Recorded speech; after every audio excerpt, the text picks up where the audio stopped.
नमस्कार विद्यार्थी मित्रांनो, मी संदीप कावळे जी किरण स्पर्धा विश्व अकॅडमी नाशिकमध्ये आपलं स्वागत करतो. विद्यार्थी मित्रांनो, आज एक नवीन टॉपिक तुमच्या समोर घेऊन आलोय सायन्स मधला. विशेष करून एमपीएससीचा अभ्यास करणारे किंवा कोणत्याही परीक्षेचा अभ्यास करणारे विद्यार्थी जे आहेत यांना सायन्स हा घटक कायमच अवघड वाटतो. परंतु जर व्यवस्थितपणे आपण जर त्या घटकाला समजून घेतलं तर यात विशेष असा अवघडपणा काही नाही. साध्या सरळ भाषेमध्ये आपण जर समजून घेतलं तर त्यातलाच एक महत्वाचा घटक आज आपल्या समोर घेऊन आलो. जर तुम्ही एमपीएससी परीक्षेची तयारी करत असाल तर शाश्वतपणे 1, 2, 3 क्वेश्चन, कमीत कमी एक क्वेश्चन, 2 किंवा 3 क्वेश्चन पर्यंत एक क्वेश्चन घेऊन येणारा घटक म्हणजे पंचसृष्टीचं वर्गीकरण.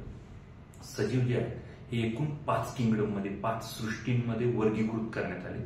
आपल्याला आज या संपूर्ण व्हिडिओमध्ये हे 5चे 5 सजीवांचे जे किंगडम आहेत, पंचसृष्टी ज्या आहेत, या आपल्याला या ठिकाणी बघायच्या आहेत. त्या अगोदरचा थोडासा डेटा, हे वर्गीकरण कुणी केलं, काय केलं, हा घेऊन आपल्याला 5ही सृष्टी बघायच्या आहेत. चला तर मग सुरू करूया. सजीवांचं वर्गीकरण जर बघायचं झालं तर सजीव जे आहेत त्यांच्याबद्दल पहिल्यांदा व्यक्ती जो होता तो अरिस्टॉटल जे होते.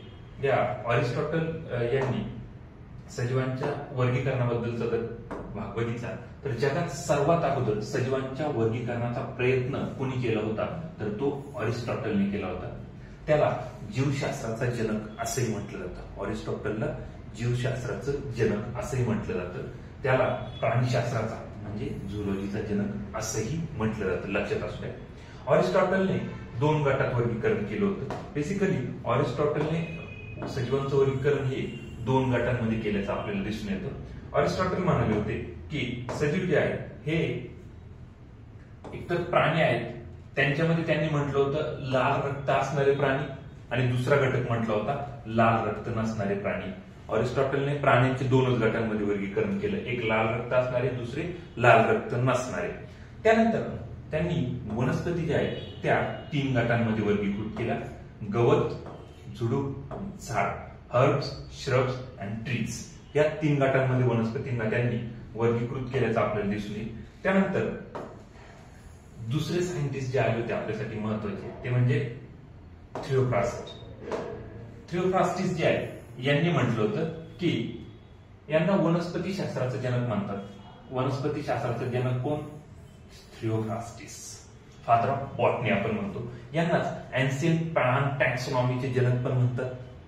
त्यांनी लिहिलेलं पुस्तक होतं हिस्टॉरिकल प्लांटरम. हे वनस्पती शास्त्रावरील जगातलं पहिलं पुस्तक. वनस्पती शास्त्रावरील जगातलं पहिलं पुस्तक म्हणजे काय? हिस्टॉरिकल प्लांटरम. त्यानंतर तिसरे व्यक्ती आले होते, ते म्हणजे आपल्यासाठी महत्वाची व्यक्ती कॅरोलस लिनियस. बऱ्याचदा क्वेश्चन पण कॅरोलस लिनियस वरती आलेला आपल्याला दिसून येईल. तो म्हणजे कॅरोलस लिनियस यालाच प्लांट व अॅनिमल टॅक्सॉनॉमीचं जनक म्हणतात. प्लांट व अॅनिमल टॅक्सॉनॉमीचं जनक कोण? कॅरोलस लिनियस. यांनीच द्विनाम पद्धतीचा शोध लावला. लक्षात असू दे विद्यार्थी मित्रांनो, हा प्रश्न बऱ्याचदा आयोगाने विचारलेला आहे. द्विनाम पद्धतीचा शोध कोणी लावला? कॅरोलस लिनियसनं. बायनॉमियल नॉमेनक्लेचरची सिस्टीम आहे, बायनॉमियल सिस्टीम ऑफ नॉमेनक्लेचर, ही कोणी लावली? तर कॅरोलस लिनियसने. यालाच वर्गीकरणाचा जनक हा भाग लक्षात असू द्या. वर्गीकरणाचं जनक कोणाला म्हटलं जातं? कॅरोलस लिनियसला म्हटलं जाते. त्यानंतर बेंथम आणि हुकर यांनी नैसर्गिक गुणांवर आधारित नॅचरल सिस्टीम ऑफ क्लासिफिकेशन. तुम्ही जर बघाल तर कंबाईन गट ब आणि गट क 2022 मध्ये याच्यावरती डायरेक्ट क्वेश्चन आलेला आहे की नॅचरल सिस्टीम ऑफ क्लासिफिकेशनचा शोध कोणी लावला? तर ही वर्गीकरणाची पद्धती कोणी शोधून काढली? तर बेंथम व हुकरने शोधून काढली. म्हणजे काय, एकंदरीत क्वेश्चन जे आहेत यावरती कंटिन्युअसली आपल्याला येताना दिसत आहे.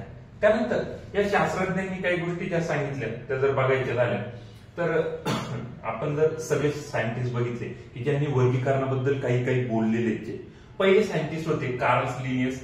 यांनी 1735 मध्ये म्हटलं होतं की सृष्टी जी आहे त्यात 2च घटक आहे, एक तर वनस्पती आणि प्राणी आहे, प्लांट अँड अॅनिमल्स आहे. त्यानंतर हेकल आले होते 1866 मध्ये. यांनी 3 घटक मांडले. हे म्हटले की वनस्पती आहे, प्राणी आहे, आणि प्रोटिस्टाचा पण शोध यांनी हेकलने लावला होता. त्यानंतर 1925 मध्ये चॅप्टन आले होते. चॅप्टननी 2 गट पाडले होते, एक प्रोकॅरियोटिक आणि युकॅरियोटिक. अशा त्यांनी सेलवर आधारित की अधिकेंद्रकी आणि दृश्य केंद्रिक असणाऱ्या पेशींवर आधारित वर्गीकरण केलं होतं सजीवांचं. त्यानंतर कोपलँड आले होते 1938 साली, आणि कोपलँड यांनी 4 सृष्ट्या सापडल्या होत्या यांना. यांनी वनस्पती, प्राणी, प्रोटेस्टा आणि मोनेरा यांच्याकडनं काय राहिलं होतं, तर यांच्याकडनं राहिली होती ती कवक सुटली होती फक्त. म्हणजे कोपलँड बऱ्यापैकी जवळ पोहोचले आणि पंचसृष्टी फायनली 5 सृष्ट्या ज्या जगात आहेत यांचं वर्गीकरण जे केलं ते R.H. व्हिटाकर यांनी केलं 1969 साली. आणि त्यांनी सांगितलं मोनेरा, प्रोटेस्टा, कवक म्हणजे काय फंगी, वनस्पती म्हणजे फ्लांटी आणि प्राणी म्हणजे अॅनिमालिया, हे 5 किंगडम जे आहेत हे कोणी सांगितले, R.H. व्हिटाकर यांनी सांगितले. हा मुद्दा पण आपल्यासाठी गरजेचा आहे या ठिकाणी. मग सजीवांचं जे वर्गीकरण केलं गेलं R.H. व्हिटाकर नुसार, तर ते बघायचं जर झालं तर मुद्दा लक्षात ठेवा की सृष्टी सजीवांचं वर्गीकरण पहिल्यांदा असते सृष्टी, किंगडम कोणती, किंगडम नंतर येतो फायलम म्हणजे संघ, सृष्टी, वर्ग, गण, कुळ, प्रजाती आणि जाती. Kingdom, phylum, class, order, family, genus, species हे 5 घटक असतात, 7 घटक असतात. म्हणजे मी त्याला कायमच म्हणतो केपीसी ऑफ जीएस, एवढंच लक्षात ठेवा, केपीसी ऑफ जीएस. आपल्याला जीएस माहिती, ऑफ माहिती, केपीसी ऑफ जीएस एवढं जरी लक्षात ठेवलं तर K for kingdom, P for phylum, C for class, O for order, F for family, G for genus and S for species. लक्षात राहील केपीसी ऑफ जीएस. यावरती राज्यसेवा 2023च्या पूर्व परीक्षेमध्ये डायरेक्ट क्वेश्चन विचारलेला आहे. ज्यांचा हा शॉर्टकट पार्ट असेल त्यांच्यासाठी गोष्टी सोप्या होतात. KPC of GS. त्यानंतर माणूस जो आहे, माणसाचं जर बघायचं झालं तर मग माणसाची किंगडम कोणती, तर माणसाची किंगडम आहे अॅनिमालिया. माणसाचा फायलम कोणता आहे, माणूस फायलम कॉर्डेटा मध्ये मोडतो. माणसाचा क्लास कोणता आहे, माणूस मॅमल्स मध्ये येतो. माणसाची ऑर्डर कोणती आहे, तर माणूस प्रिमेट्स या ऑर्डर मध्ये येतो. फॅमिली कोणती, तर माणसाची फॅमिली आहे होमिनिडी. माणसाचा जीनस कोणता, तर जीनस आहे होमो. आणि माणसाचा क्लास कोणता, स्पेसीज कोणता सॉरी, तर तो आहे सॅपियन्स. माणसाचं नाव काय, मग आपल्याकडे नाव देताना प्रजाती आणि जाती या दोन्हीची नाव दिली जातात. होमो सॅपियन्स, माणूस कोण आहे तर होमो सॅपियन्स. अॅनिमालियाचा शोध 1735 मध्ये कार्लस लिनियसने लावला होता. क्रॉडेटाचा प्रियन ऐकलरनं, मॅमल्सचा लिनियसने हे काही शोध मांडलेले, जास्त काही खूप गरजेचं नाही परंतु ते या ठिकाणी. मग या पंचसृष्टीच्या वर्गीकरणाच्या बाबतीत जर आणखी बघायचं झालं तर यांची जनकांच्या बाबतीत आपल्याला जर कोण कोण कसला कसला शोध लावला काय बघायचं जर झालं तर मुद्दा लक्षात ठेवा. पहिला आहे पंचसृष्टीचा वर्गीकरणाचा जनक कोण. पंचसृष्टी वर्गीकरणाचा जनक 5 सृष्ट्या आहेत. कोणी सांगितलं, R.H. व्हिटाकरने. द्विनाम पद्धतीचा जनक कोण, कार्लस लिनियस. द्विनाम लिहिण्याचे नियम कार्लस लिनियसने द्विनाम पद्धतीचा जीनस अँड स्पेसीज जे आपण बघितले ते जर बघायचे प्रजाती आणि जाती तर त्याचे नियम नाव लिहिण्याच्या काही नियम आहे. पहिलं म्हणजे काय, प्रजातीचे नाव कॅपिटल लेटरने सुरू होते. आता माणसाचं नाव काय आहे, माणसाचं नाव आहे होमो सॅपियन मधलं प्रजाती आपली काय आहे होमो. मग होमो लिहित असताना H कॅपिटलच लिहायचा. नंतर जातीचे नाव जसं की आपलं स्पेसिस जे आहे सॅपियन्स आहे आपण, तर ते लिहिताना संपूर्णतः छोट्या लिपीतच, मग सॅपियन्स लिहिताना पूर्णतः स्मॉल लिपीतच लिहायचं. तसेच ते तिरके म्हणजे इटॅलिक फॉन्ट मध्ये. याच्यावर प्रश्न आला विद्यार्थी मित्रांनो, मल्टी स्टेटमेंट मध्ये क्वेश्चन आलेला आहे. प्रजातीचं नाव कॅपिटल लेटरने सुरू करायचं, जातीचं नाव लिहिताना संपूर्ण छोट्या लिपीत परंतु इटॅलिक फॉन्ट मध्ये लिहायचं आणि जाती किंवा प्रजातीचे नाव 3 अक्षरांपेक्षा कमी व 13 अक्षरांपेक्षा जास्त असू नये. 3 नियम आहे, 3 नियम लक्षात असू दे. त्यानंतर पुढचा मुद्दा येतो तो म्हणजे काही द्विनामं आपल्याला माहित पाहिजे. काही द्विनामं जर बघायची असतील तर गुलाबाचं नाव काय आहे, जीनस अँड स्पेसीज रोजा गॅलिका. गुलाबाला काय म्हणतो आपण, रोजा गॅलिका. याच्यावर विद्यार्थी मित्रांनो क्वेश्चन आलेले, तुम्ही जुने क्वेश्चन पेपर बघा तुम्हाला लगेच लक्षात येईल यांच्यावर क्वेश्चन आलेले. तुळसला काय म्हणतात, ऑसियम सॅक्टम. आंबा मॅन्झेफेरा इंडिका. वाघ पॅन्थेरा टायग्रिस. ऊस सॅकेरम ऑफिसिनेरम. गहू ट्रिटिकम एस्टिवम. सिंह पॅन्थेरा लिओ. त्यानंतर चित्त्याला काय म्हणतात, चित्त्याला म्हणतो आपण पॅन्थेरा पॅरडस. गाय बॉस टॉरस. बेडूक त्याला अनुरा म्हणतात. त्यानंतर ज्वारीला स्वार्गम व्हल्गेर म्हणतात. कुत्र्याला कॅनिस ल्युपस फॅमिलेरिस असं म्हटलं जातं. जास्वंद हिबिस्कस रोजा सायनेन्सिस. एकंदरीत ही एवढी काही नावं मी इथं दिलेली, तुम्ही यापेक्षाही पण जास्त शोधू शकतात किंवा नावं लक्षात ठेवू शकतात. पण एवढं मात्र लक्षात ठेवा की आपल्याला जास्तीत जास्त नावं माहीत असावं। या ठिकाणी इतर मुद्द्यांमध्ये जर बघाल तर पंचसृष्टीचं वर्गीकरण कोणी केलं? आर.एच. व्हिटाकरने केलं। हे वर्गीकरण व्हिटाकरने 3 मुद्द्यांच्या आधारे केलं। आर.एच. व्हिटाकरने 5 मांडले सृष्टी ज्या आहेत, 5 सृष्टी मांडल्या आपल्या समोर। 5 सृष्टी कोणकोणत्या होत्या? मोनेरा, प्रोटिस्टा, आपण फंगस ज्याला म्हणतो, फंगी, सृष्टी, वनस्पती, प्लांटी आणि अॅनिमलिया, या 5 पाडल्या त्याने। काय गोष्टी, 3 गोष्टी लक्षात घेतल्या। पहिलं म्हणजे पेशी रचना गृहीत धरली, त्यानंतर सजीवाची शरीर रचना कशी या गोष्टीचा विचार केला आणि त्याची पोषण पद्धती कोणती, असा क्वेश्चन आला तर लक्षात ठेवा की आर.एच. व्हिटाकरने पंचसृष्टीचे वर्गीकरण करत असताना खालीलपैकी कोणते मुद्दे, 3 मुद्दे लक्षात घेतले होते? तर पेशी रचना, सजीव शरीर रचना, पोषण पद्धती, या 3 गोष्टी विचारात घेतल्या होत्या। आपण एक एक बघत जाऊ। आपल्यासाठी जे गरजेचं आहे ते म्हणजे 5 सृष्टी आपल्याला बघायच्या, त्यातल्या पहिल्यांदा बघूयात आपण मोनेरा। जसं मी अगोदर व्हिडिओच्या सुरुवातीलाच तुम्हाला म्हटलं होतं की आपल्याला 5ही सृष्टी एकाच व्हिडिओमध्ये बघायची आहे। ओके, पहिलं बघू मोनेरा, किंगडम मोनेरा। यांच्यामध्ये सर्व सजीव एकपेशीय, लक्षात ठेवा। मोनेरामध्ये सर्व सजीव एकपेशीय। यांची पोषण पद्धती कशी आहे? काही स्वयंपोषी आहे, काही परपोषी आहे, काही परजीवी आहे, काही मृतोपजीवी। म्हणजे काही स्वतःच अन्न स्वतः जे तयार करतात, काही परपोषी म्हणजे बांडगुळासारख्या वनस्पती आंब्याच्या झाडावरती वाढतात, काही परपोषी म्हणजे माणसासारख्या की आपण झाडांचा वापर करून वनस्पतीपासून आपलं अन्न तयार करतो।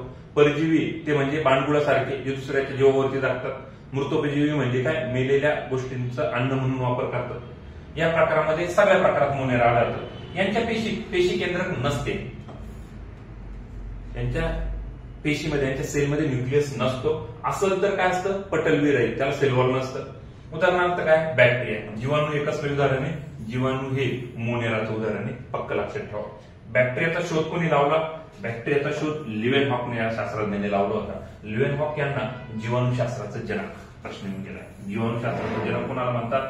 जीवाणूशास्त्राचं जनक हे लिवेनहॉक यांना म्हणतात फादर ऑफ बॅक्टेरियोलॉजी। ओके, त्यानंतर पुढचा मुद्दा जर बघायचा झाला तर यांच्याबद्दलच्या आणखी काही डेटा आपण ज्याला म्हणू शकतो महत्वाचा, तो म्हणजे लुई पाश्चर याने हे जे आपल्याला मोनेरा बघत होतो आपण की बॅक्टेरिया बघितले, या बॅक्टेरियामध्ये जर बघा तर लुई पाश्चर किण्वन प्रक्रियेत या बॅक्टेरियाचा म्हणजे जीवाणूचा समावेश असतो हे कोणी सिद्ध केलं? लुई पाश्चरने दाखवून दिलं। त्यानंतर रॉबर्ट कोचने 1881 मध्ये, रॉबर्ट कोच 1881 मध्ये सिद्ध केले की 4 पायाच्या प्राण्यांमध्ये, 4 पायाचे प्राणी, गाय, म्हैस, बैल यांच्यासारखे प्राण्यांमध्ये अँथ्रॅक्स हा आजार जो आहे, हा आजार, तसेच आपल्या माणसातील क्षयरोग, ट्युबरक्युलोसिस आणि कॉलरा हे आजार जीवाणूंमुळे होतात। प्रश्न येऊन गेला याच्यावरती की रॉबर्ट कोच यांनी 1881 मध्ये सिद्ध केलं की 4 पायाच्या प्राण्यांमध्ये अँथ्रॅक्स आजार आणि माणसामधला क्षयरोग आणि कॉलरा हे आजार कोणामुळे होतात? जीवाणूंमुळे। क्वेश्चन आलेला आहे, मुद्दा पक्का लक्षात असू द्या। त्यानंतर बटाट्यातील पोटोविल्ट लक्षात असू द्या। बटाट्यामध्ये कोणता आजार होतो? पोटोविल्ट। हा रोग सुडोमोनास सोलेनेरियम या जीवाणूमुळे होतो। त्यानंतर लिंबावरला जो आहे तो लिंबावरील आयरस कॅन्कर हा रोग, लिंबावरील आयरस कॅन्कर हा रोग जर बघितला तर आयरस कॅन्कर हा रोग झांथोमोनास सायट्रिक, लक्षात ठेवा। लिंबामध्ये काय असतं? सायट्रिक ऍसिड, मग झांथोमोनास सायट्रिक या जीवाणूमुळे काय होतं? लिंबावरती आयरस कॅन्कर रोग येतो।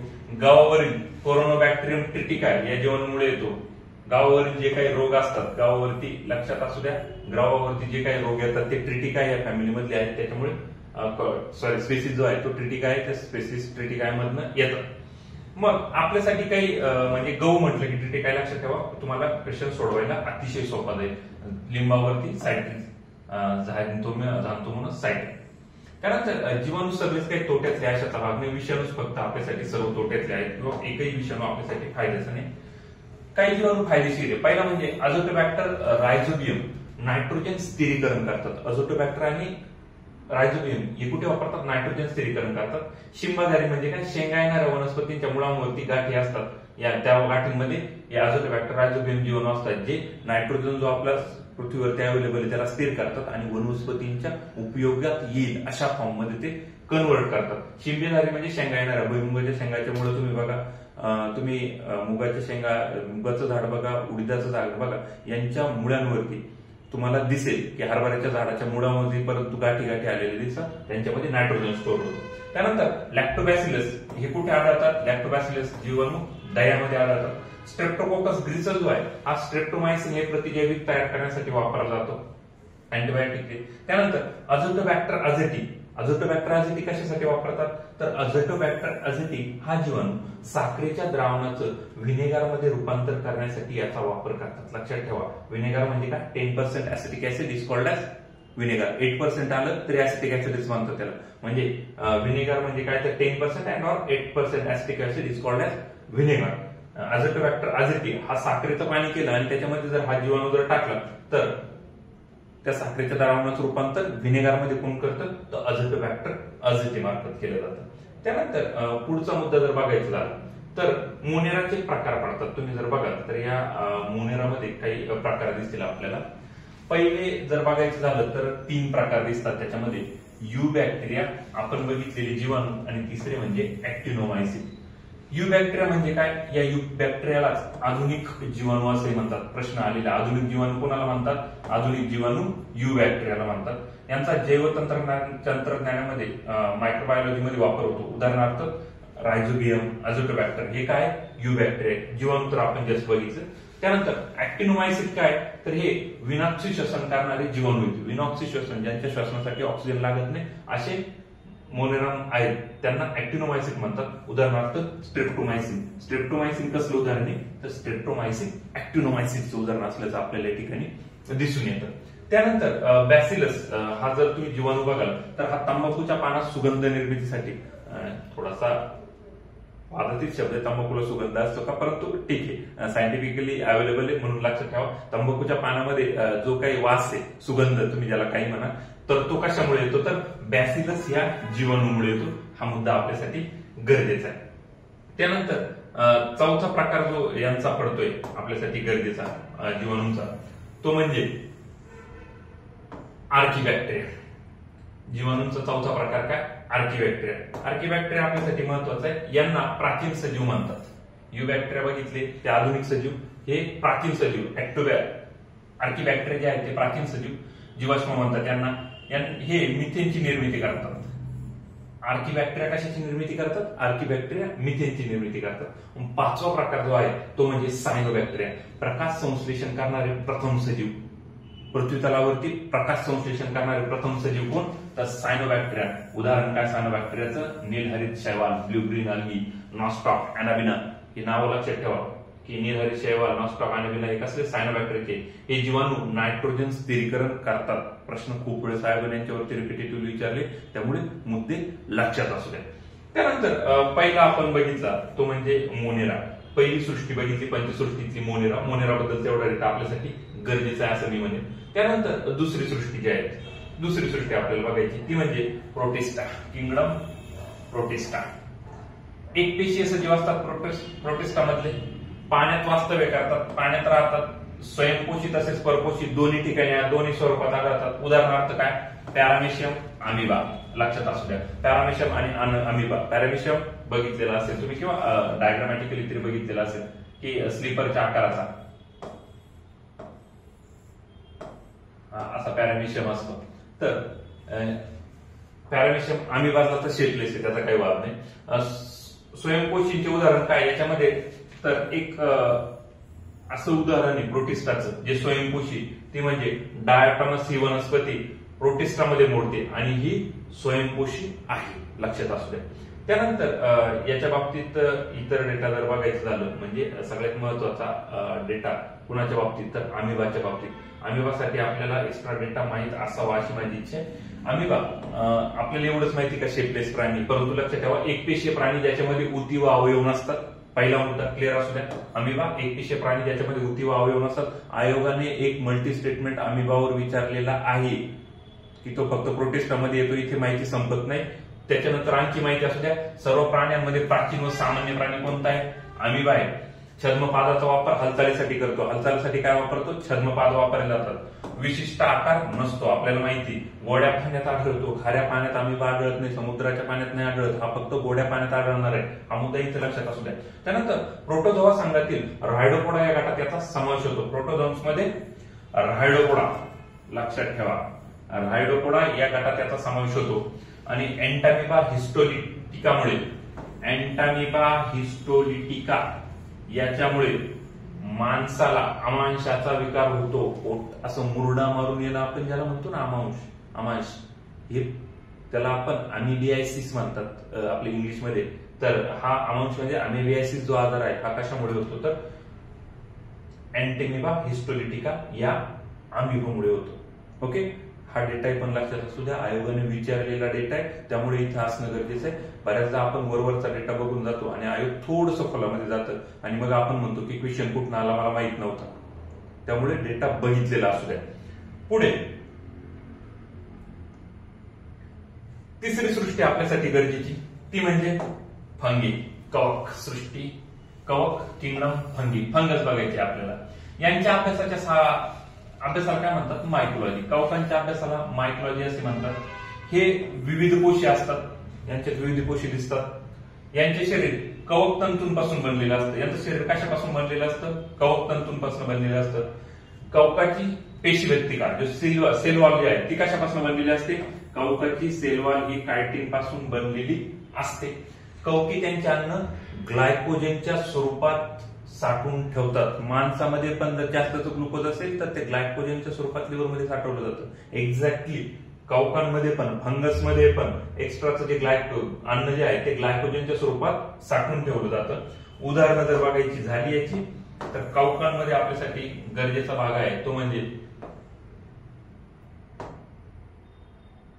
परपोशी, अस्टिअल्गी हे उदाहरण आहे. अस्टिअल्गी हे परपोशी कवकाचं उदाहरण आहे. सहजीवी जर बघाल तर सहजीवी म्हणजे लायकेन, दगडफूल, वेल आहे. आयोगाने क्वेश्चन पण बऱ्याचदा विचारलेला आहे.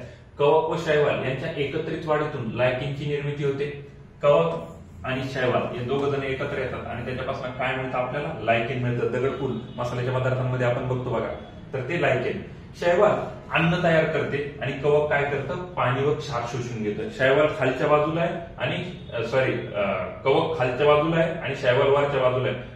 शैवाल वरच्या साईडनं ग्रीन पिगमेंटचा वापर करून अन्न तयार करतं आणि कवक जे आहे ते पाणी व क्षार शोषून घेतं. तुम्ही जर दगडफूल बघितलेलं असेल, एका साईडनं असं ग्रीनिश ब्लॅक कलर दिसतं आणि एका साईडनं व्हाईटिश बाजू दिसते. ही व्हाईटिश बाजू म्हणजे काय, खालची कवक जे फंगस आहे आणि वरची जी ग्रीनिश बाजू आहे ते काय, शैवाल दिसून येतं.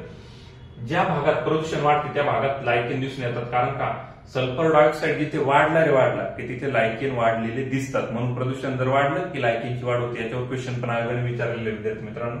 प्रयोगशाळेत वापरला जाणारा लिटमस पेपर कशापासून, तर रोसेला या लायकेन पासून बनवतात.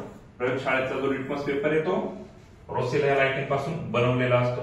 त्यानंतर याची जर आणखी काही उदाहरणं जर बघायची झाली तर लक्षात ठेवा की ब्लॅक नोट्स जे असतात फंगस मधलेच, तर ब्लॅक नोट्स म्हणजे काय, म्युकरेल वनस्पती. ब्ल्यू मोल्ड्स म्हणजे काय, पेनिसिलियम. Green moulds Aspergillus. चपातीवर आढळते बघा आपल्याला. चपातीवरची चपाती जर तुम्ही डब्यामध्ये तशीच राहिली 2-3 दिवस तर तुम्हाला ग्रीन मोल्ड दिसून येईल. तिला काय म्हणतात, ऍस्परजिलस असते ती. येलो मोल्ड्स कसले, सॅर्च्युला लॅक्रिमन्स. लाकडावर आढळताना दिसेल बघा ती येलो कलरची, तर सॅर्च्युला लॅक्रिमन्स म्हणतात तिला. त्यानंतर नायट्रोजन स्थिरीकरण करण्यासाठी शैवाल कोणतं, तर मिक्झोफायसी असतं. नॉस्टा कॅनाबिना ऍसिलेटोरिया हे नायट्रोजन फिक्सेशन शैवाल आहेत. सायनोबॅक्टेरिया त्यांना म्हणतात. हे सर्व निळ्या हिरवी शैवाल आहेत. निळ्या हिरव्या शैवाल म्हणजेच मिक्झोफायसी. रंगद्रव्य सी फायकोसायनिन मुळे निळा हिरवा रंग आलेला असतो. म्हणजे मागाचा मुद्दा आहे खरं तर तो खालच्या मुद्द्यामध्ये मी लिहिलेला होता, त्यामुळे इथे दिसून येतोय. त्यानंतर व्हाईट बटन मशरूमचं वैज्ञानिक संबोधन काय, तर अगॅरिकस बायोस्पोरस. लक्षात ठेवा, व्हाईट बटन मशरूम जे असतं त्याला काय म्हणतात, अगॅरिकस बायोस्पोरस म्हणतात. आणि नीलहरित शैवाल काय, तर जैविक खत वातशीत मधनं काय मिळतं, तर ते नॉस्टॉक पासून मिळतं. हा मुद्दा आपल्यासाठी महत्वाचे असतो. त्यानंतर इतर मुद्द्यांमध्ये तुम्ही जर बघाल तर चौथा जो आहे क्लास आपल्याला बघायचा. आपण इतक्या वेळ काय बघितलं, प्रोटेस्टा बघितले, मोनेरा बघितले, प्रोटेस्टा बघितले आणि फंगस 3 बघितलेत राईट नावला. उरलेले 3च्या नंतरचे 2 सर्वात महत्वाचे, दोन्हींवरती पण एक एक क्वेश्चन फिक्स आयोगाकडनं येताना दिसतोय. तुम्ही जर मागच्या 4-6 वर्षाचा एक्झॅक्ट अभ्यास केला तर एक वनस्पती शास्त्रावर आणि प्राणीशास्त्रावरती पुढच्या काही वेळासाठी व्हिडिओ व्यवस्थित बघा. एक मार्क प्राणीशास्त्रातला, एक वनस्पती शास्त्रातला, दोन्ही मार्क्स कन्फर्म होऊन जातील आणि शाश्वत आपल्याला अवघड वाटणाऱ्या सायन्समध्ये जास्तीत जास्त मार्क्स मिळायला मदत होईल यामधनं. परंतु व्हिडिओ बघत असताना चॅनलला सबस्क्राईब करायला विसरू नका आणि बेल आयकॉनला ऑन करून ठेवा, जेणेकरून नवनवीन व्हिडिओ ज्यावेळेस मी तुम्हाला घेऊन येणार आहे त्याचे तुम्हाला नोटिफिकेशन मिळत राहील. ओके, 34 प्रकार आपल्याला बघायचा आहे, तो म्हणजे सृष्टी वनस्पती, प्लांट जे आहे, किंगडम प्लांटी आपण जिला म्हणतो. या सृष्टी वनस्पतीला 2 भागांमध्ये विभाजित केलेले आहे. एक वनस्पती अशा ज्यांना बिया येत नाही आणि दुसऱ्या म्हणजे काय, अशा वनस्पती ज्यांना बिया येतात, असा दुसरा गट. मग या बिया येणाऱ्या आणि बिया न येणाऱ्या यांच्यामध्ये जर आपण डिफरन्स करायला गेलो तर बिया न येणारे जे आहेत त्यांना आपण क्रिप्टोगॅम्स म्हणतात. त्याचे 3 गट पडतात, थॅलोफायटा, ब्रायोफायटा आणि टेरिडोफायटा. Thallophyta, Bryophyta, Pteridophyta.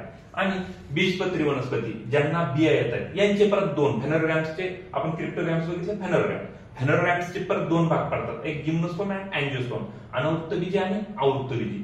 म्हणजे काय, यांच्यामध्ये स्पेशली फुल येत नाही, स्पेशली फुल दिसत नाही. आणि बी जे आहे, फळ ही एक बीज असते किंवा बीज एक फळ असतं. आवृत्त बीजीमध्ये यांना फुल येतं व्यवस्थितरित्या आणि फुलाचं रूपांतर अँजिओस्पर्म मध्ये कशात होतं, फळात होताना दिसतं. परत एकदा अँजिओस्पर्म 2 भागांमध्ये विभागले गेले. म्हणजे ते कोणते, तर एक बीजपत्री आणि द्विबीजपत्री. एक बीजपत्री म्हणजे काय, ज्यांचं बीज सिंगल असतं, त्याचे 2 भाग होत नाही. आणि द्विबीजपत्री म्हणजे काय, ज्यांच्या बीचे 2 भाग होतात. फॉर एक्झाम्पल आपण शेंगदाणा बघू 2 भाग, हरभऱ्याचे 2 भाग होतात, डाळींचे 2 भाग होतात, परंतु गव्हाचा 2 भाग नाही होत, तांदळाचे नाही, बाजरीचे नाही. मग गहू, तांदूळ, बाजरी एक बीजपत्रीमध्ये, हरभरा, डाळी असतील, कोणत्या पण मुगाचं झाड, मूग वगैरे बघाल तुम्ही किंवा शेंगदाणा बघाल तर हे कशात जातं, द्विबीजपत्री. आंबा पण द्विबीजपत्रीमध्येच मोडताना आपल्याला दिसतोय. प्रथमतः आपण अबीजपत्री वनस्पती ज्या आहेत, क्रिप्टोगॅम्स जे आहेत, या क्रिप्टोगॅम्सचं डिस्ट्रीब्युशन बघून घेऊया, जेणेकरून आपल्यासाठी महत्वाचं ठरेल.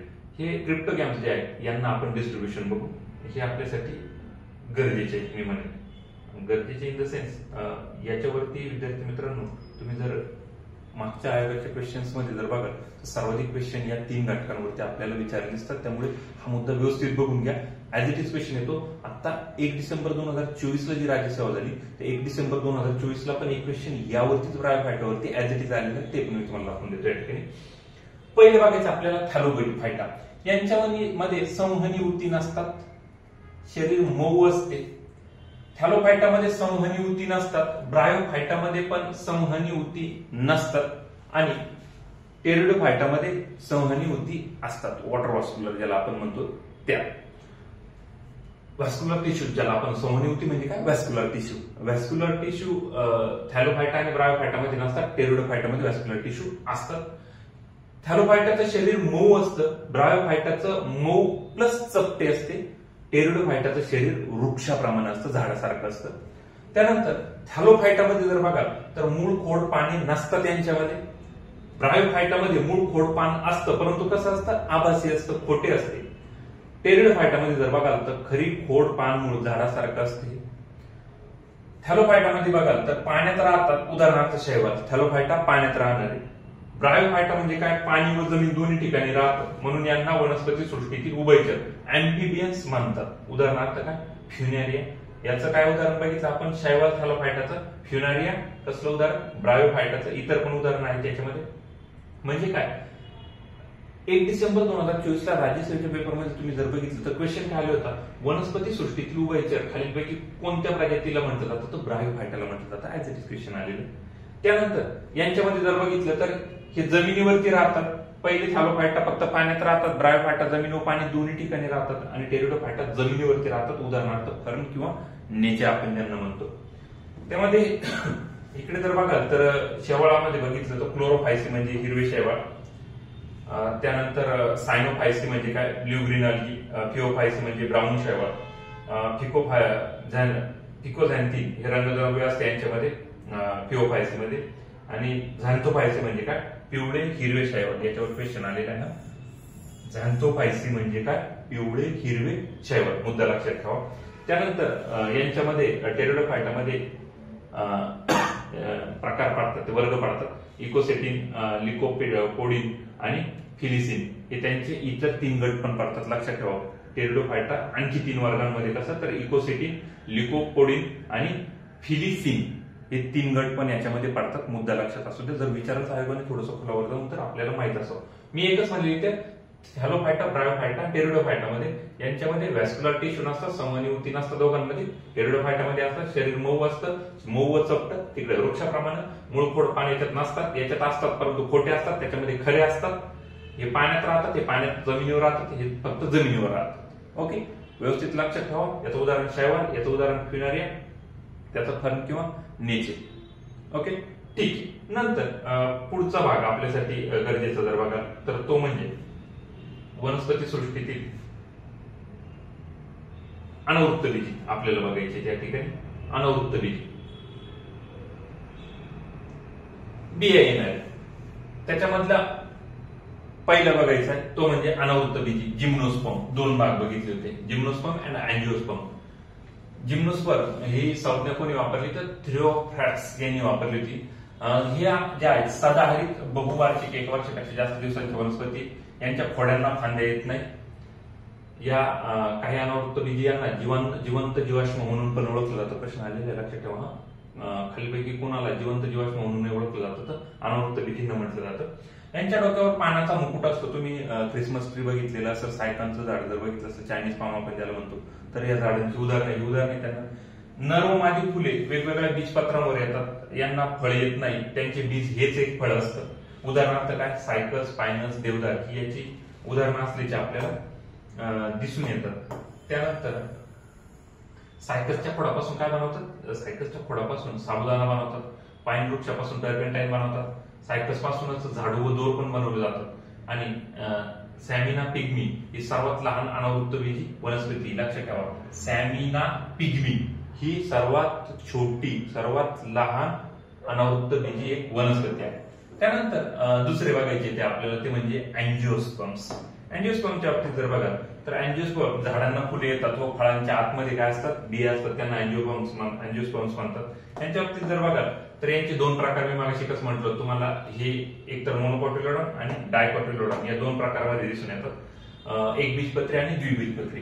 एकबीजपत्री म्हणजे काय, एकच बीजपत्र असतं, मुळांचा विकास कमी झालेला असतो. इकडे जर बघाल तर द्विबीजपत्रे मुळांचा जास्त विकास झालेला दिसतो. यांच्यामध्ये सोटमुळ सिस्टीम दिसते, यांच्यामध्ये तंतुमुळ दिसतात, यांच्यामध्ये तंतुमुळ,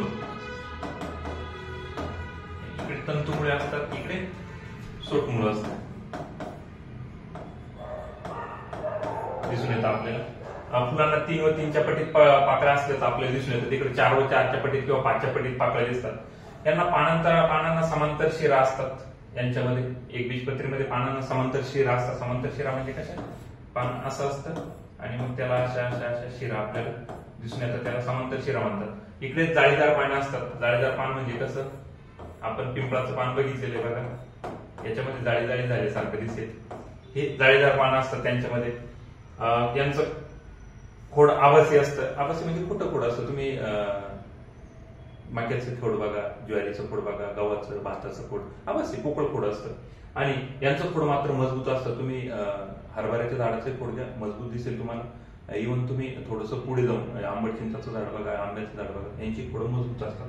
याचं उदाहरण जर बघाल तर गहू, कांदा, लसूण, ज्वारी ही याची उदाहरण आहे. इकडे उदाहरण जर बघाल तर कापूस, लिंबू, मुळा, हरभरा, शेंगदाणा ही कसली उदाहरण आहेत तर हे द्विबीजपत्रीची डायकॉटिलोडॉनची उदाहरणं असल्याचे आपल्याला दिसून येतात. ओके, एकंदरीत सृष्टी वनस्पतीमध्ये एवढा भाग येतो जो आपल्यासाठी गरजेचा आहे.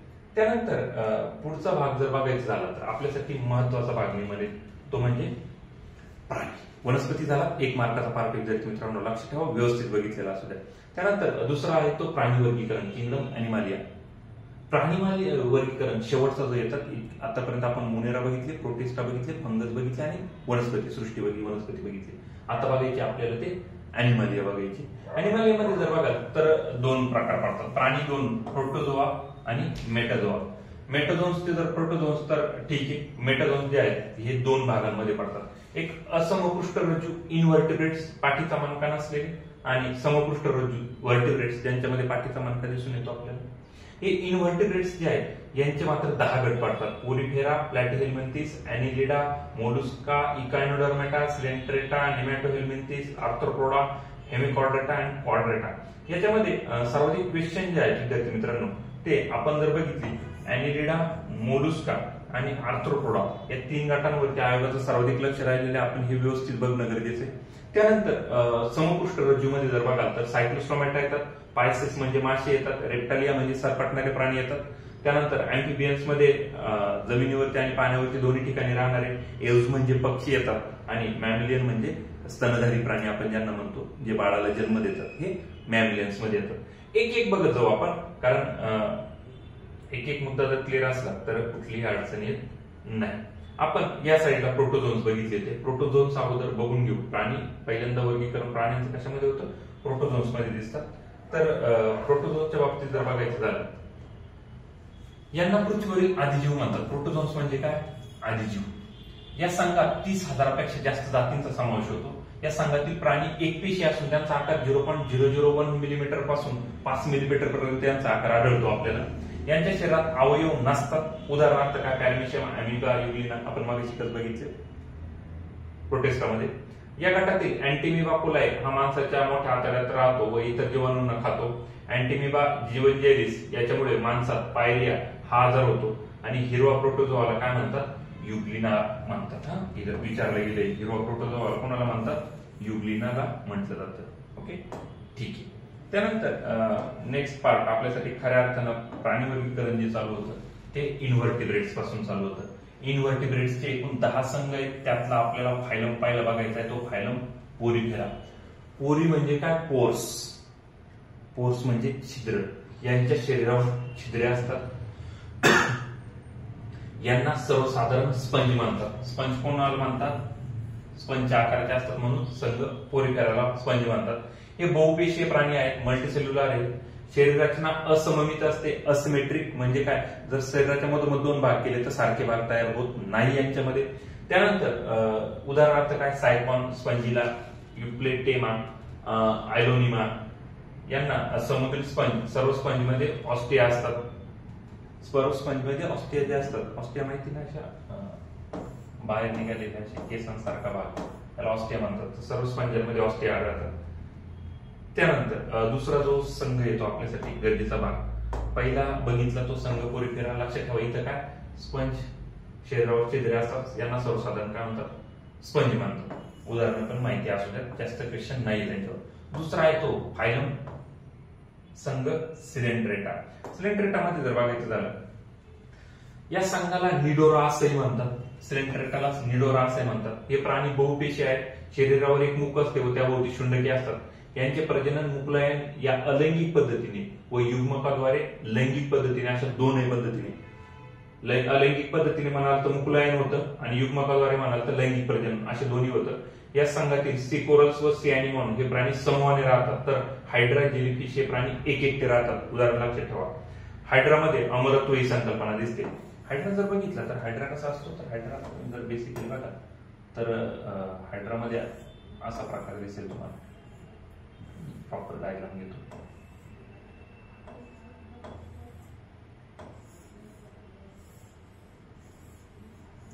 हायड्रा असा असतो आणि पहिले त्याच्यात म्हटलेले बघा की याच्यामध्ये मुकुलायन या अलैंगिक पद्धतीने युग्मकाद्वारे, म्हणजे बऱ्याचदा हायड्रामध्ये असं त्याला तिथे एक हायड्रा फुटतो. हे काय तर युग्मकाद्वारे त्याचं प्रजनन होतं आणि नाही मुकुलायन पद्धतीने, मुकुल म्हणजे काय? डोळेने, आणि नाहीतर मग लैंगिक पद्धतीने युग्मकाद्वारे पण दुसरा हायड्रा तयार होतो. या संघातील सिकोरल्स आणि सिॲनिमॉन. सिकोरल्स कोणते? जे समुद्राच्या कडेला असतात, माशांचं अन्न सिकोरल, आणि सिॲनिमॉन हे संघाने राहतात. सिकोरल्स खूप कोटीने राहतात एका वेळेस आणि सिॲनिमॉन हे समूहाने राहतात. तर हायड्रा हा जो आहे, हायड्रा जेलीफिश तुम्ही बघितलेलं असेल तर हे एकटे राहणार आहे.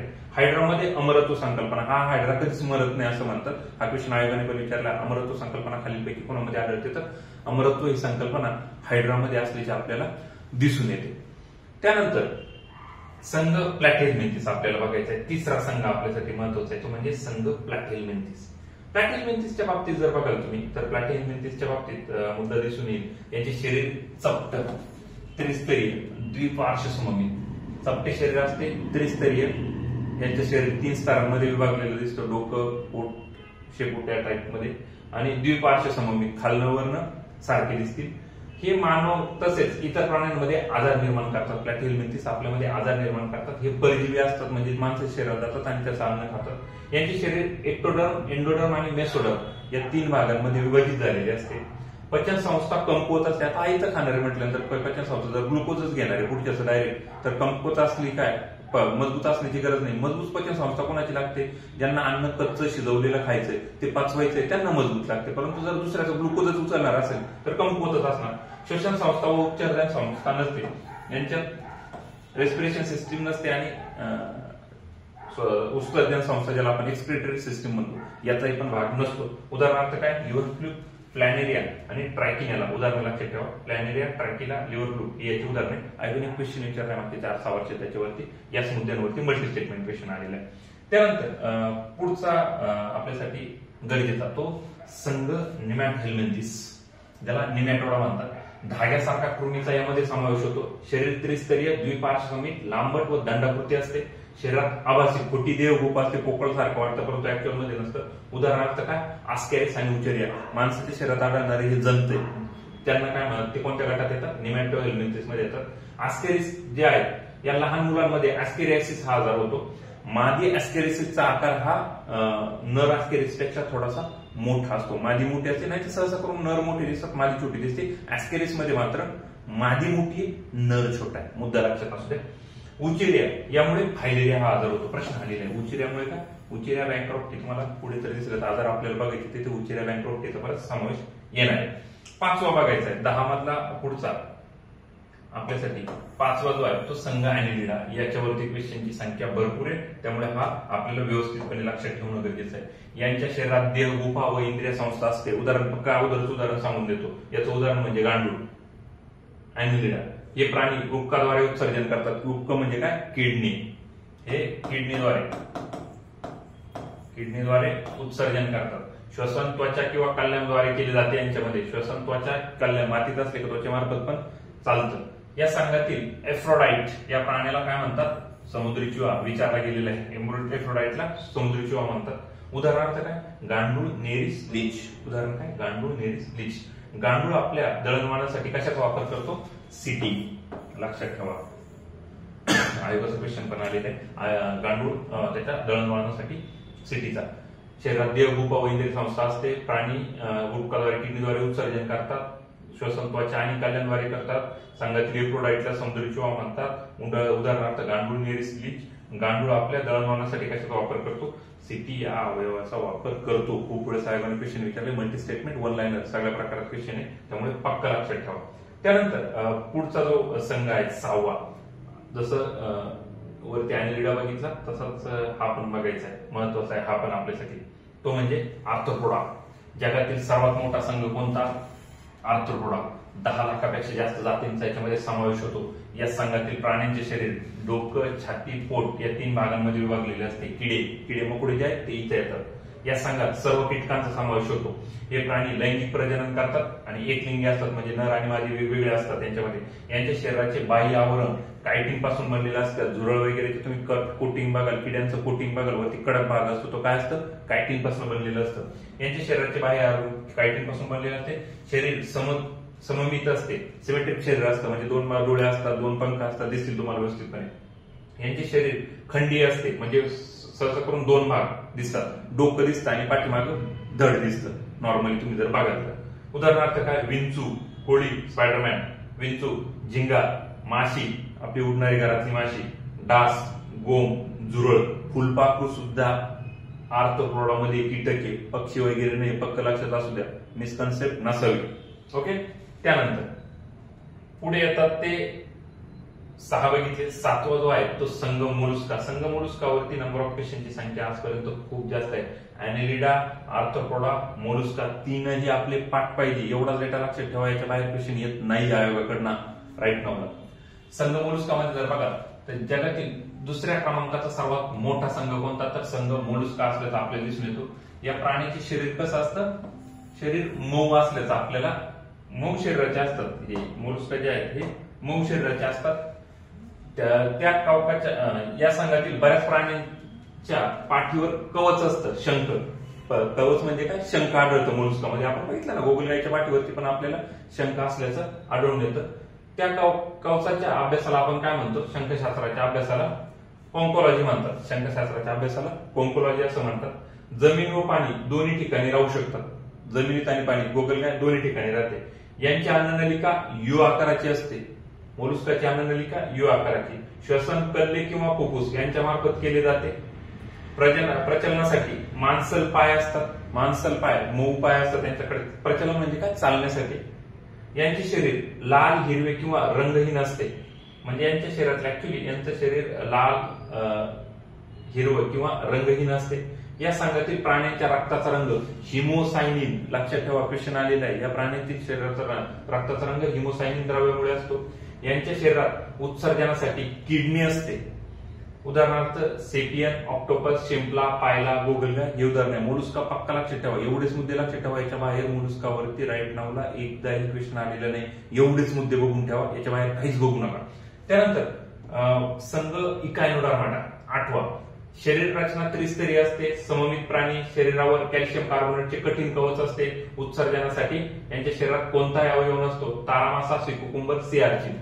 एखाद्या 2 वेळेस क्वेश्चन आहे, बघितलेला असू द्या की शरीरावर कॅल्शियम कार्बोनेटचं कठीण कवच कोणत्या संघातील प्राण्यांवर असते? तर इकोनिडर्माटा, तारामासा, स्टारफिश लक्षात असू द्या.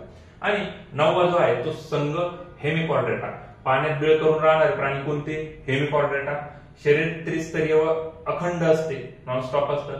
यांच्या भ्रूणावस्थेत पाठीचा कणा अस्तित्वात असतो. उदाहरणार्थ काय? बॅलनोग्लॉसस. लक्षात ठेवा, एकच उदाहरण आहे. बॅलनोग्लॉससच्या भ्रूणावस्थेत पाठीचा कणा असतो, नंतर तो गायब होतो.